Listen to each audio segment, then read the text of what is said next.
God bless you, Margaret. You are an inspiration and you tell a good story. But she didn't tell you that for all us who went to the segregated school, the Negro National Anthem was required reading. You had to memorize it so I can stand over there and sing all four verses of it. Because I was at a segregated school. And I also was one of 22 to integrate Dale County High School. The white kids thought we had tails, we educated them. I still don't have a tail. If y'all ever find some human with a tail, send them to a zoo. Hey, y'all! Women, and all you men who love us, the situation that we face is grave, but it's not hopeless. If this is a war, then we're ready to fight it. It has all the elements of war. So we're here today to rally you, to join with us, comrades, throughout this country, not just to fight a battle, but to win a war forever. Are you with me? Yes. Great. Great. I'll tell you what that means. A year ago this Tuesday, my mom died. She was born 3 years after the women got the right to vote. But she didn't cast her first vote for President of the United States, the country in which she was born, until she was 45 years old.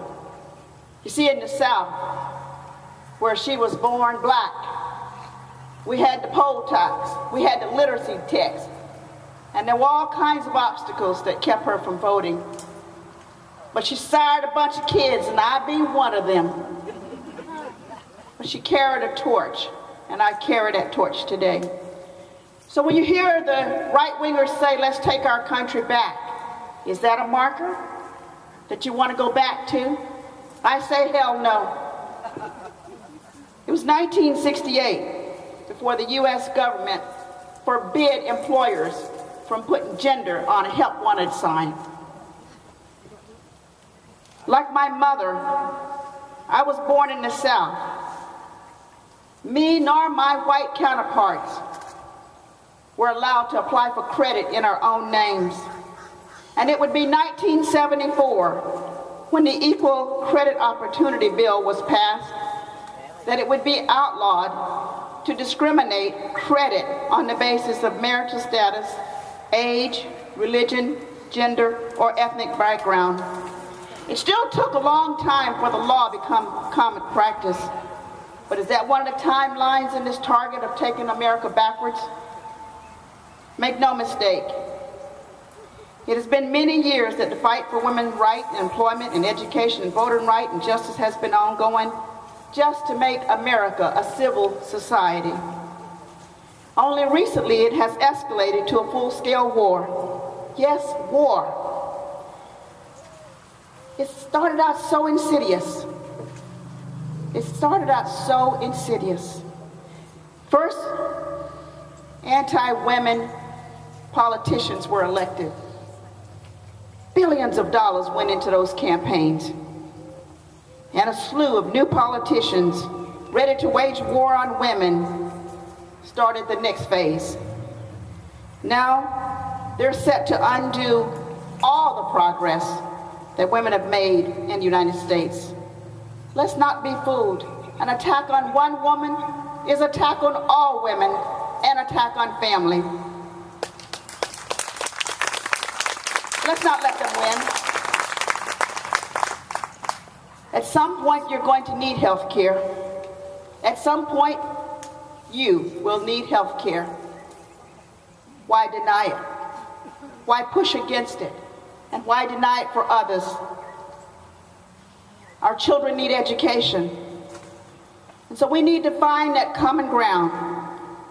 And we need to continually say, hell no, we won't go, not without a fight. This wage gap is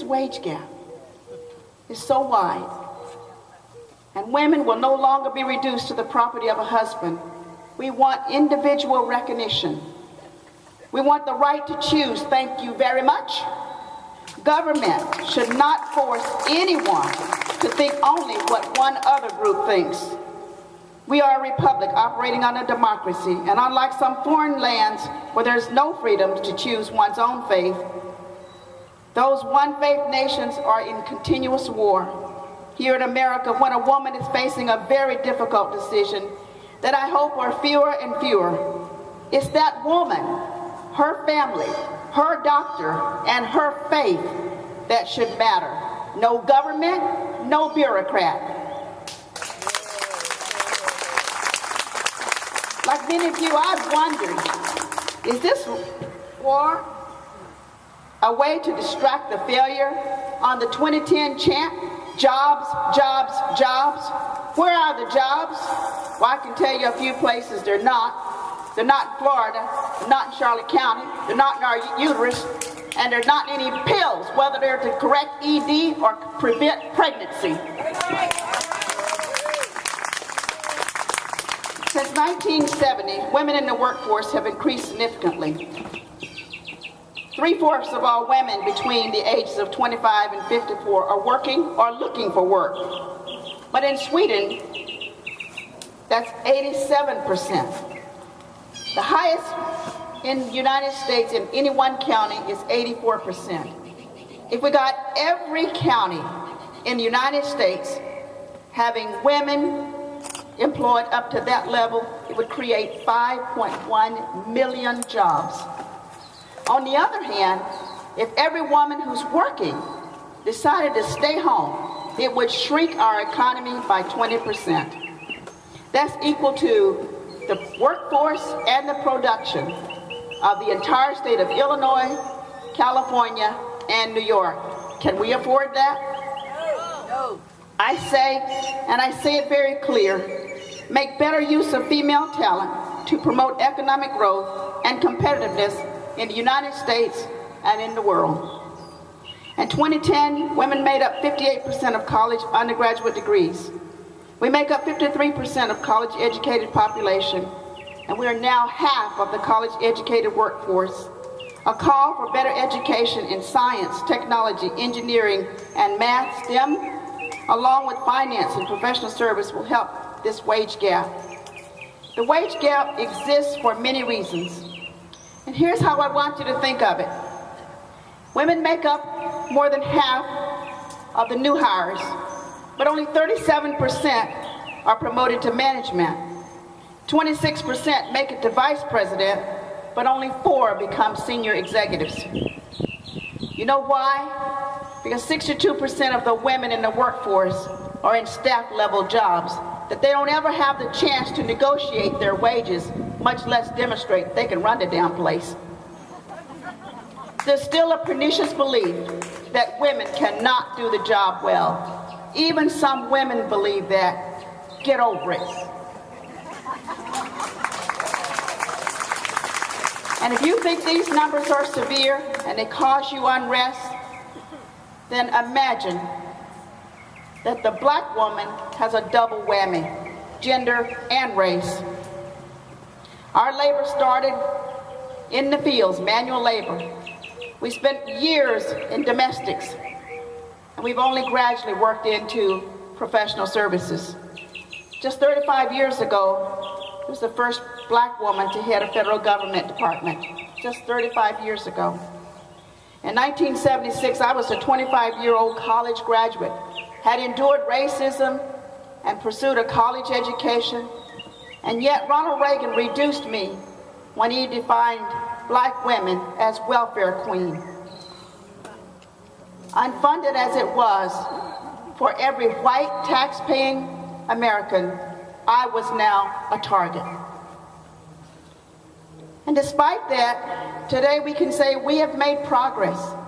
Oprah Winfrey runs a cable network. Beyonce has international popularity.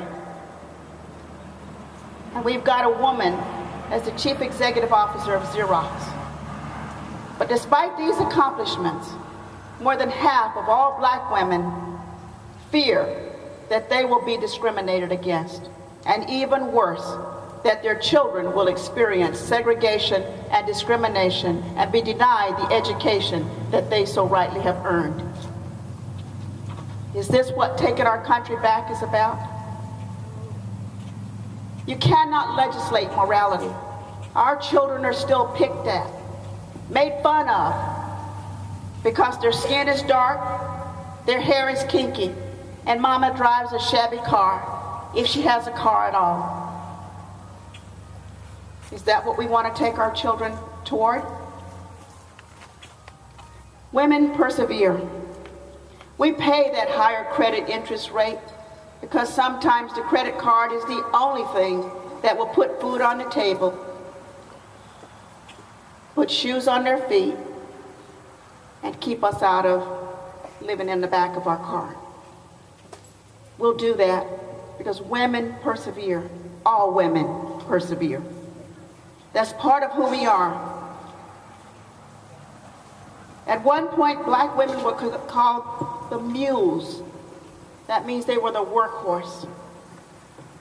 I know that because I was one of them. But thanks be to God, I ain't one now. And I don't want you, your daughters, your granddaughters to ever be a mule. I was born black and I'll die black. I was also born an American. I want for American children the same things that you do. Decent housing, quality education, and an open pathway to the American dream. Who wouldn't be proud to live in a country where a black man of mixed race became president of the United States? Who wouldn't be proud to say, that's my country? Proud to say that's my country. As a people, we can only achieve greatness when personal freedoms are protected, intolerance and bigotry is eradicated, and the American dream is open for all, not just the privileged. Let's get this war on women over once and forever. Let's get this notion of taking our country backwards out. Let's pay close attention to what Ann Romney said. We need to learn to respect women's decisions, whatever they are. You go again, and we'll hold you to it. We need to close this gap and stop women from worrying about whether or not there'll be enough money to pay the bills next month, because we'll provide for them the skills and the education, and we'll give them a chance to run the damn business. Let's don't let hurtful jokes slide. Let's don't tolerate injustice in our workplace, in education, and certainly not in our home.